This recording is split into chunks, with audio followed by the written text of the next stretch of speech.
Welcome top news today. It is disorienting to experience Donald Trump as the central drama in American politics. Yet we've been doing so for nearly 2 years now. The end of the year is a natural time to take stock. In that spirit, I want to revisit some of the topics I have written about since the ascent of Trump and Trumpism. Russian election interference. In August 2016, at a time I firmly believed Hillary Clinton would be president and long before I had accepted the possibility of a Trump campaign victory, I proposed that Congress create a 911-style commission to investigate the allegations that Russia had hacked the Democratic National Committee and was interfering with the election in an effort to derail the Clinton campaign. I listed Congress's important legislative and policy interests in a full investigation of Russian interference, but argued that Congress was likely too politically self-interested in the subject to handle it as a matter of regular order. I noted that because there was no way to disentangle the inherent partisanship of the presidential election from the factual inquiry, we would benefit from a high-profile, Blue Ribbon Commission approach. While Congress has amassed a somewhat mixed record, my fears have largely borne out.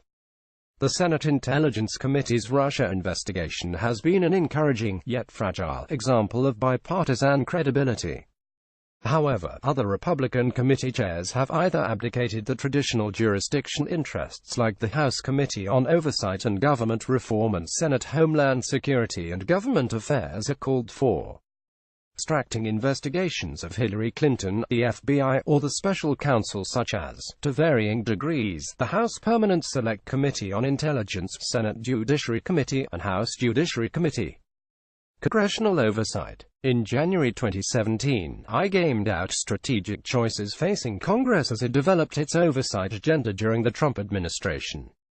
I listed a number of approaches leadership and committee chairs could adopt, including promoting Trump's agenda, promoting Brian and McConnell's agenda, defending Republican orthodoxy where Trump had diverged, checking the executive branch and presidential overreach, advancing parochial causes, or amplifying cultural resentments.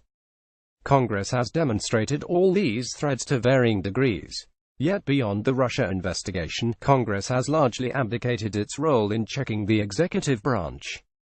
A handful of executive branch and judicial nominees have received bipartisan Senate scrutiny, and there have been a few moments of congressional muscle flexing on budget priorities and Russian sanctions. But these have been relatively few and far between. Even on Russia sanctions, the Republican conference has been largely quiet about the Trump administration's implementation foot-dragging.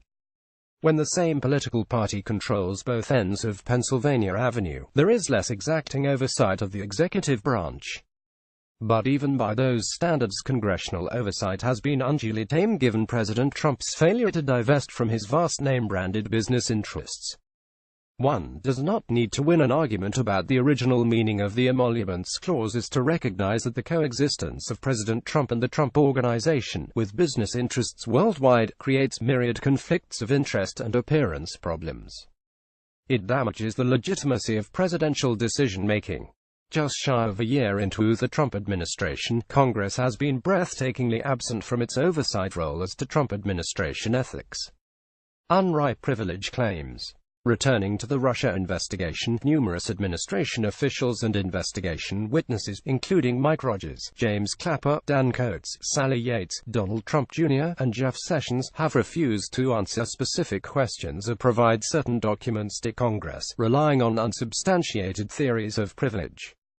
I have written several times, see here, about the fact that Congress has not moved to obtain the information, or really even forced these witnesses to clarify their legal claims. Instead, members of Congress complain openly in committee and on Twitter about the witnesses' lack of grounds to assert privilege.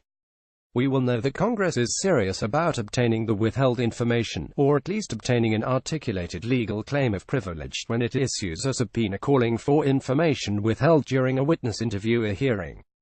This withheld information about President Trump's conduct and state of mind is critical to both the congressional and criminal investigations. Even though Congress may lack the will to compel answers, the special counsel would likely force resisting witnesses to put up a shut-up in front of the grand jury if they refuse to provide the information voluntarily in witness interviews. Transition advice on administration management. Last December, I spoke on a panel to the American Bar Association Administrative Law section where I focused my remarks around two fundamental problems I saw with Trump's leadership style and his ability to get things done as president: his authoritarian tendencies and aversion to subject matter expertise. While the Trump transition to governance was uneven across departments, my concerns then about the nascent administration were largely well-founded. As a television personality and candidate, Trump demonstrated a consistent expectation that subordinates and supporters provide unflinching loyalty without the promise of reciprocity.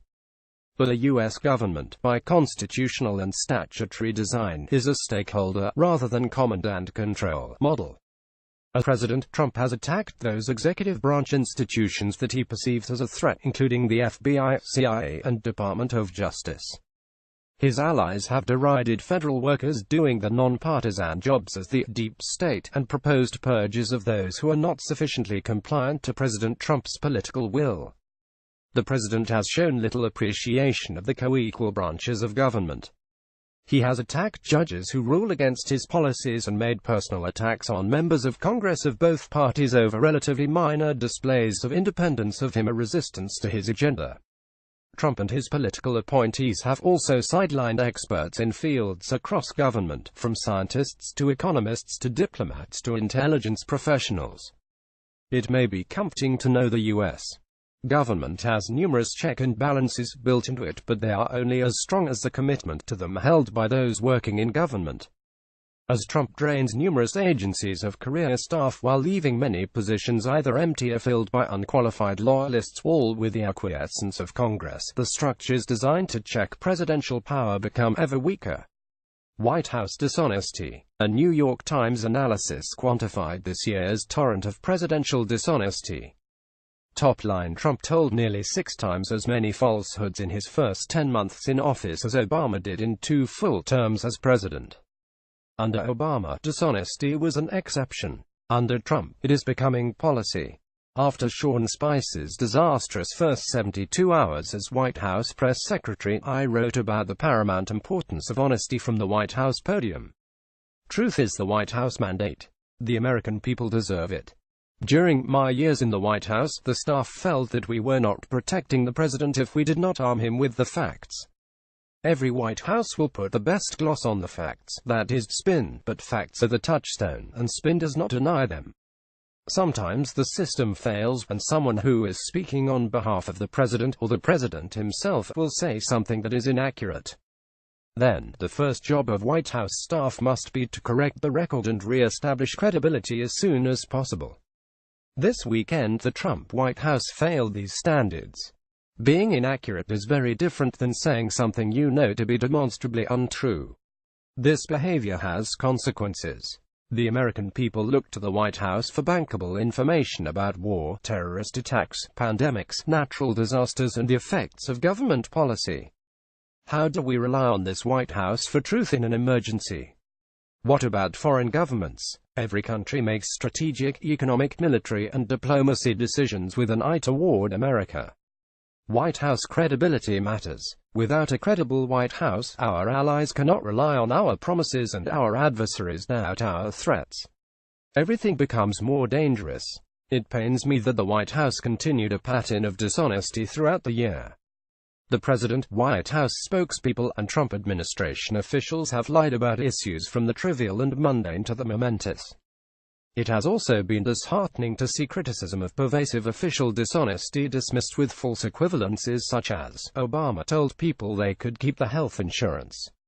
President Obama blew it on that oft-repeated talking point. It was a particularly damaging untruth because it went to a core argument about a signature policy initiative.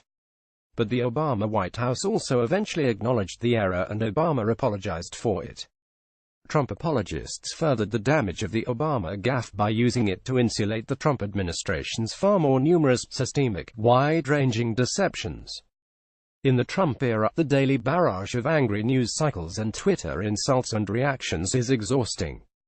But this past year reminded many millions of Americans, including me, that democracy requires constant participation and vigilance. I am encouraged by that. I wish you all a happy and healthy new year.